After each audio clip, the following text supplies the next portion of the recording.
আমি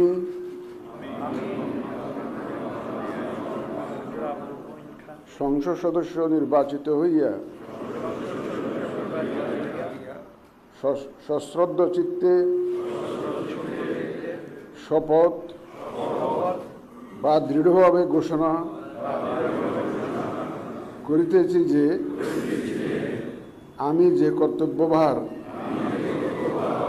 গ্রহণ করিতে যাইতেছি তাহা আইন অনুযায়ী ও বিশ্বস্ততার সহিত